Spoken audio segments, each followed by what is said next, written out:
الحمد لله الذي جعل الشمس والقمر بحسبان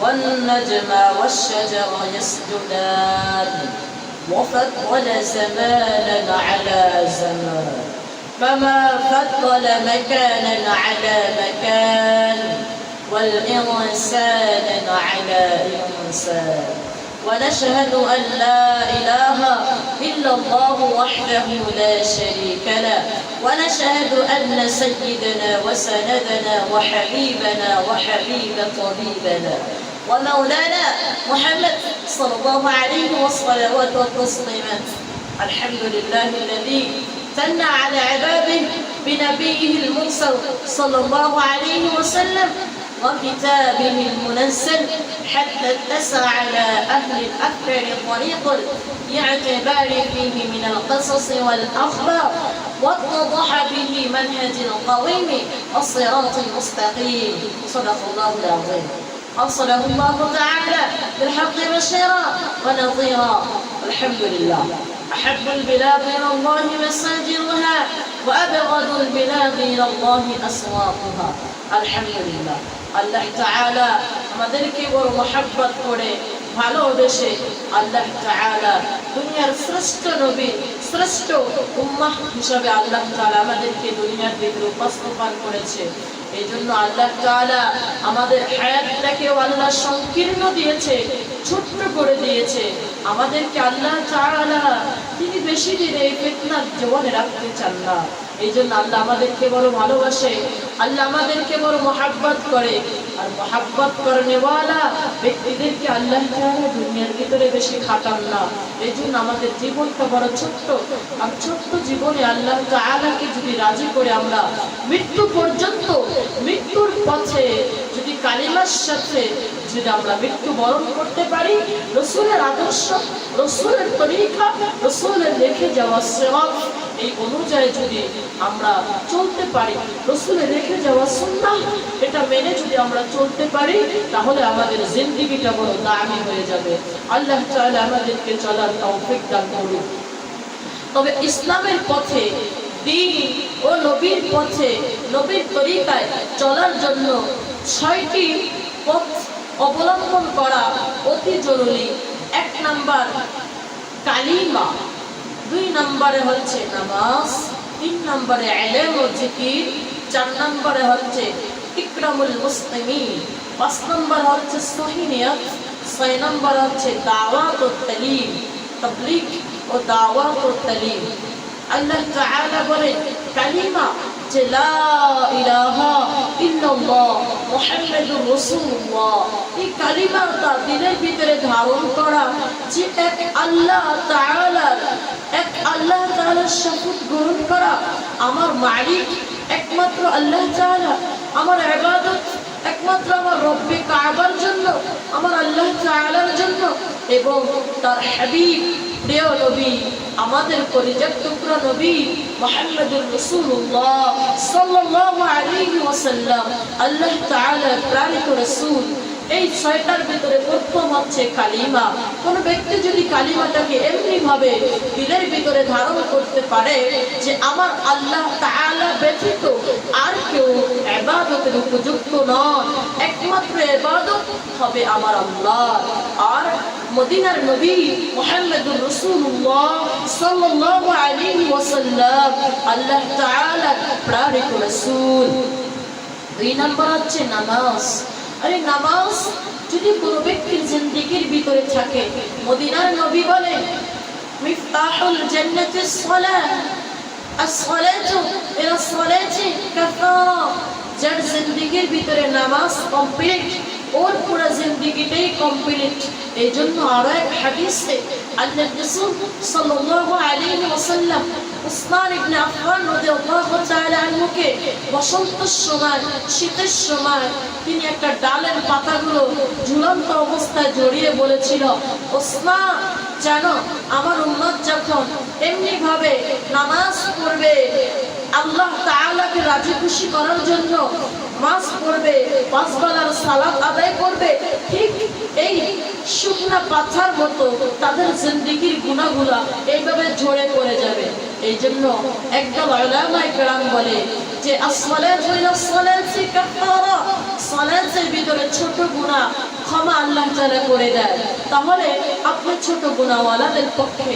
আর একটা উলামায়ে কেরাম আহলে হক তানারা বলেন যে নামাজের ভিতরে আল্লাহ কবিরাও মাফ করে। আমি কবিরাওয়ালাদের পক্ষে, কারণ ওসমান ইবনে আফফানকে আল্লাহর রাসূল যখন দেখিয়েছিল তখন পাতা গাছের ছোটটাও পড়েছিল, বড়টাও পড়েছিল।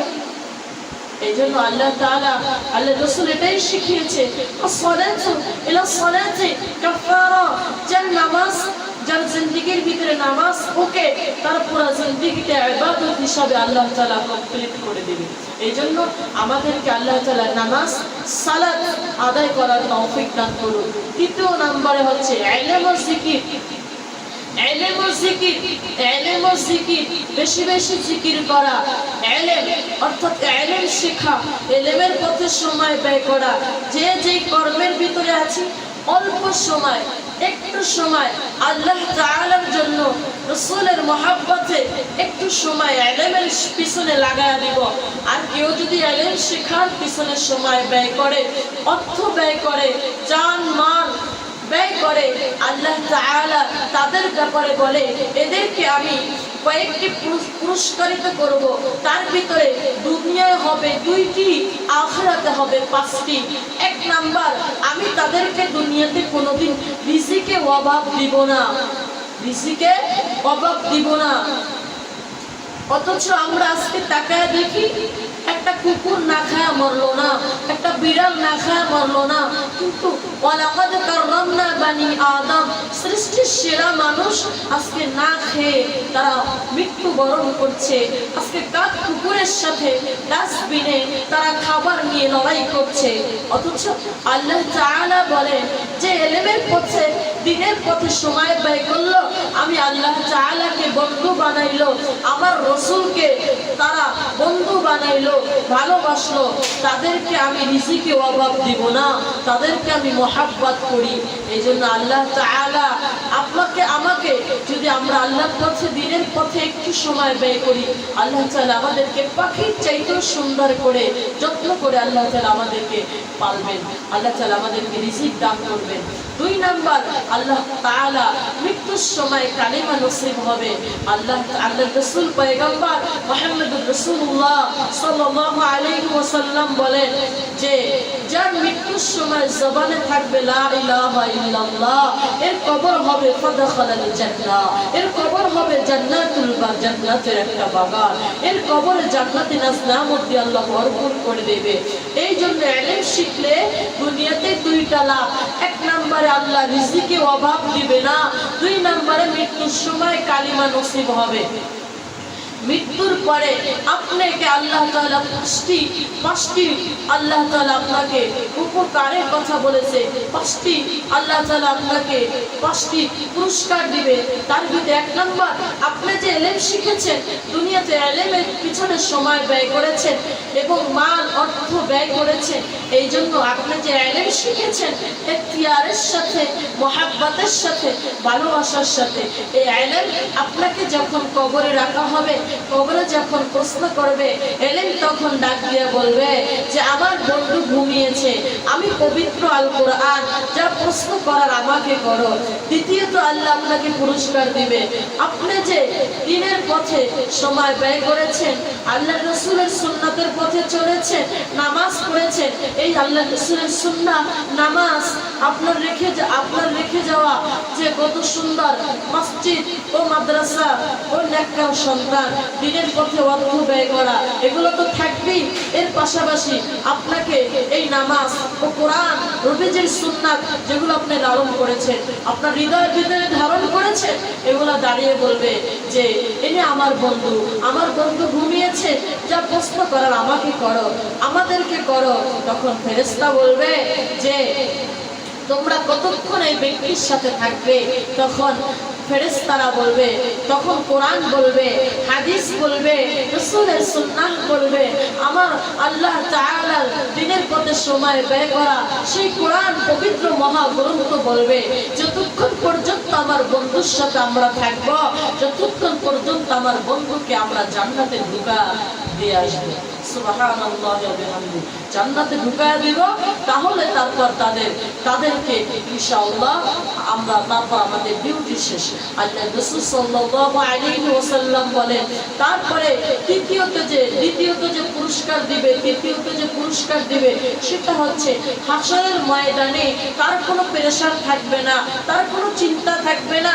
যেখানে দুনিয়ার ভিতরে আইয়ুব আলাইহিস সালাতু ওয়াস সালাম তার সন্তান ইউসুফ আলাইহিস সালাতু ওয়াস সালামের জন্য কাঁদতে কাঁদতে চোখের ভিতরে পাওয়ারকে হারিয়েছে, চোখের আলোকে হারিয়েছে, দৃষ্টি শক্তিকে হারিয়েছে, সেই আইয়ুব আলাইহিস সালাতু ওয়াস সালাম কিয়ামতের মাঠে তার সন্তানকে তিনি চিনবে না।